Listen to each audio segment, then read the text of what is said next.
Hey, how's it going, guys? We are at Collinsville Regionals. I have with me Pablo Mesa. Pablo Mesa. Most of you know him as the one and only Tablemon.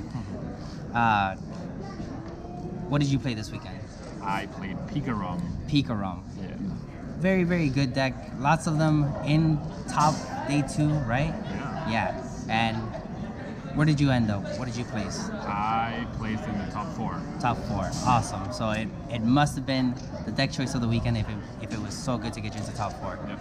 Perfect. All right. So we're going to get into the list and see the exact 60 he was running this weekend.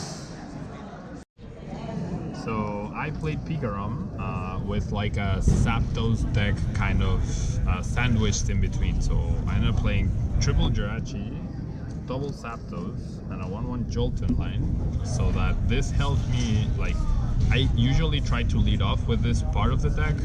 It helps me bypass some of the non-GX matchups, and especially if I can get them to KO 2 Zapdoses. Afterwards, I go with the Pikachus, and then that's 2 prizes, then this makes it 5, and then this makes it 8. So I'm forcing my opponents, or trying to force them to play 2 8 prizes. And then I have their auras to support the Pikachu line, and then it's really useful because there was a lot of Absol, so you can attach a Lightning Energy to Jirachi and you can still free retreat, which is really awesome. And then we have the Coco GX and Coco Prism Star kind of like counter package for the Pikachu mirror matches, and Coco GX was just overall super useful. Like, all the Pokemon in my deck were super useful, but Coco GX and Tapu Koko Prism Star, like any game they were prized, I definitely struggled. So these two were probably the most key cards, I would say. They were the MVPs of the weekend. Yeah, they were the MVPs of the weekend. Like, this is a Pikachu deck. Zapdos put in a lot of work, Pikachu put in a lot of work, but the MVPs were honestly the pair of Tapu Kokos. And then I had this to try and help me with Zapdos. It honestly wasn't too useful because they were playing like 6 switching cards plus the 4 Guzma, so not a big deal. And then one Lele for consistency.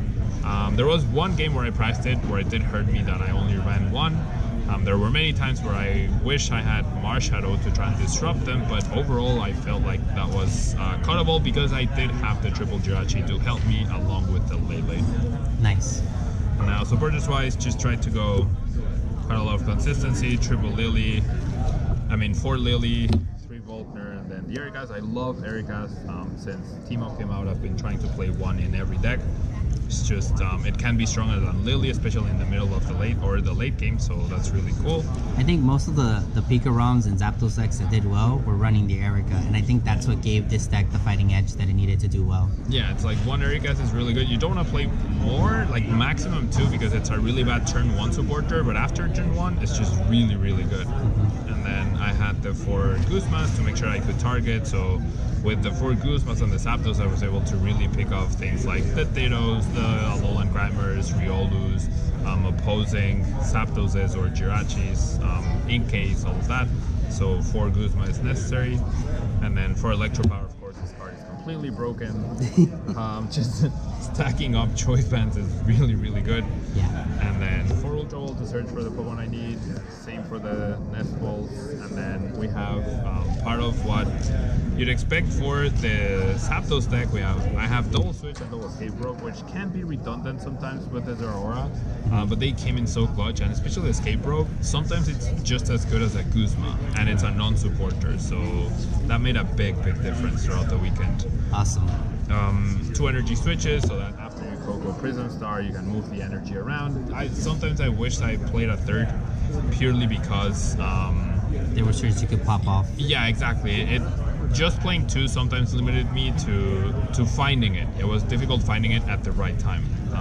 So sometimes I wished I played 3, but 2 was enough. And then double choice band, double skateboard for utility purposes with Jirachi to increase your damage output along with Electro Power.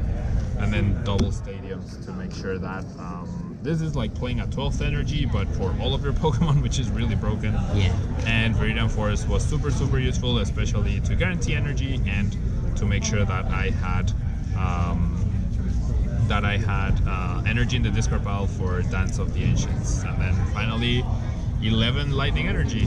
rounds out the deck. 11's like a big count. Most Zapdos decks that you're seeing and Pikarom decks are running. Well, Zapdos decks are running 8. Yeah. So you're running the bigger count because of the. Yeah, Pikarom. 11, and honestly, sometimes I wanted a 12 just because by the time I got to full blitz, since I was trying to save that for the later stages in the game, like in my top 4 match, I full blitzed only for 2 energy because that was all that was left in the deck. Right.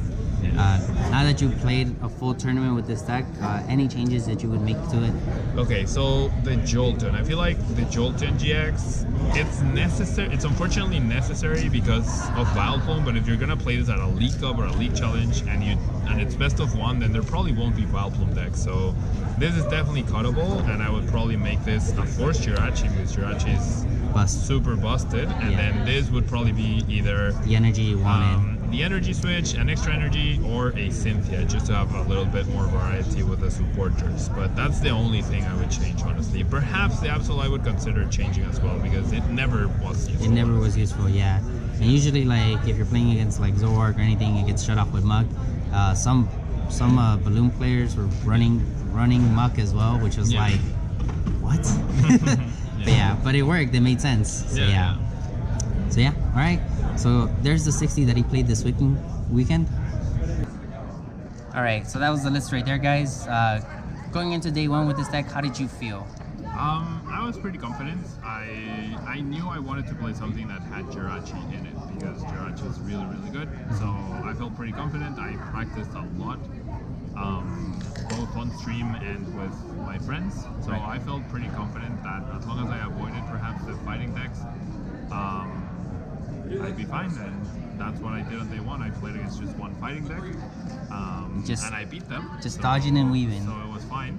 And then Danny was my other tough matchup with fighting, and it even feels like fighting, like the typing, it hurts obviously because they can one-shot me for 1 energy, but I can play around that with the Zapdos, with the no weakness Tapu Koko GX, so there's definitely ways to play around that. Awesome. Going into day 2 with this deck, as you saw the meta kind of developing around you, what were your thoughts? Did you kind of adjust your play style, stuff like that? Honestly, no. I stuck to my gut with leading with Zapdos most games, unless I had a really broken like turn 2 full blitz or something, or even turn 1 sometimes. I stuck with leading with Zapdos. Most of my opponents even told me after the game, like, I thought you were a Zapdos deck. Like, people told me you were playing Pikarom, but you were, like, at first I thought you were a pure Zapdos. And I know for a fact that some opponents might have made some misplays because I wasn't showing the Pikarom cards. Right. They were making decisions based, like one opponent, when I escape rope, promoted a Rockruff with an energy. And I KO'd that with Zapdos because he assumed that all he needed was Zoroark with Mach. And then once he did that, I played down the Pikarom, used Tapu Koko Prism Star, and that Pikarom already had 2 energy, and he had nothing but Zoras in play, so that's where it led to misplay. So I was very confident in day 2, had some tough matchups, but thankfully I made it in as the 8th seed, which was pretty lucky. Yeah, that's pretty awesome. Nice. And then after like your matches of day 2, you went into top cut. You played against top 8. What was your first match of top 8? My first matchup was Pikarom mirror match. I say mirror match because he didn't have the Zapdos and Jirachi part of the deal. I had already beaten my friend Joseph Herrero with the same style of deck. Like, they focus on a heavy multi-switch and energy switch to power themselves up. So I don't mind them getting a Pikarom turn 2 if they're dealing 300 damage to my Zapdos, you know? So it was fine, and then I just made sure that I timed the Koko Prism Star, which was priced in game 2, and that's the game I lost. But yeah, it was like a mirror match, but I had better cards to start the game with, to start the pressure with the Zapdoses, and then the Jirachi also gave me a little more breathing room in the middle and late game to find me the cards, the resources that I was missing, so that was pretty cool. Awesome. And then after top 8, you won, and you went into top 4, and who did you play? I played against Daniel Altamila, the current #1 ranked player in the world. Yeah. He's doing pretty good. Yeah, he's pretty good. I generally wasn't intimidated by the fact that he's #1. I've played him once before at a regional, and I had what you would assume was an out-of-loss matchup, and I beat him. So I even mentioned that to him to try and Like, play some mind games Get with in, him. get in his head. Yeah, exactly. Which I've noticed with Altavilla, like, it's not hard. Yeah. It's like, if we're being honest. Like, but yeah, but regardless, like, it's easy to get in there, but he's such a nice guy. Like, you kind of feel like, Yeah, he's great, and he's really skilled, of course. Yeah. And he never missed a beat in any of the 3 games. Game 1 was so close. The judge closed it out for him, where I didn't have access to Jirachi because he had the mug. And then I didn't draw a switching card off of the judge. If I had drawn a switching card off of the judge, that game would have been 9. But unfortunately, the corner made it to where I couldn't. you couldn't pivot.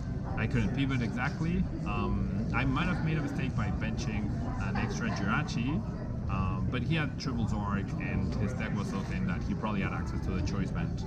Still, that's something I thought after the game that I need to be more careful. And then game 2 started really awkwardly with me attaching energy to EV without having searched my deck, assuming like, well, the odds of prizing Jolton is only 4%, so yeah, it's very fine. low. Yeah. And then turns out Jolton was prized. Ouch. So immediately, like after that happens, you do feel like, oh my gosh, what a start, right? And then I literally for 4, which is nothing too impressive. So I had this lower start. His start was okay, but going first is such a big advantage. And I had a couple of Guzma stacks, so I was able to, instead of trying to, like he had Riolu, Rockruff with an energy, and either a Ditto or a Grimer, I don't remember. And only 2 Zorua, so I figured, okay, the way I'm probably going to win this is to limit his Zork, right? He's going to have the advantage of Zork, but if he only has 1, and then it's not that big, and the deck is a bit greedy with supporter draw. Right. So as long as I limit the Zorks, I should be fine.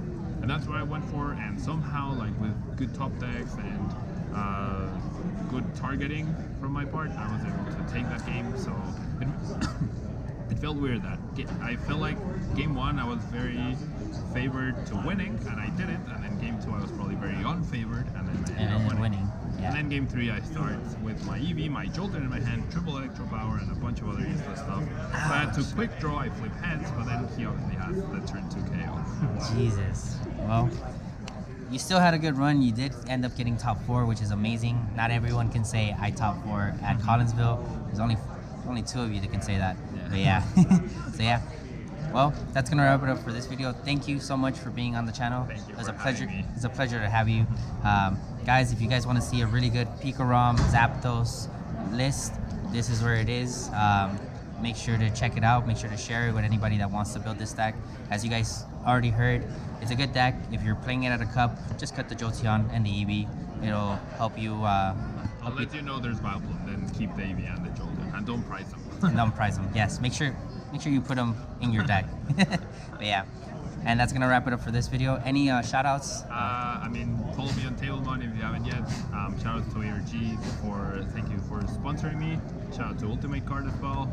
And yeah, shout out to all the people that sent kind words throughout the whole weekend. Yep. Can't forget about the supporters. Yeah, Of course, they're the most important. they are. Yeah, they're the ones that keep the dream alive. But yeah. All right, guys. Thank you guys for watching, and I'll see you guys next time.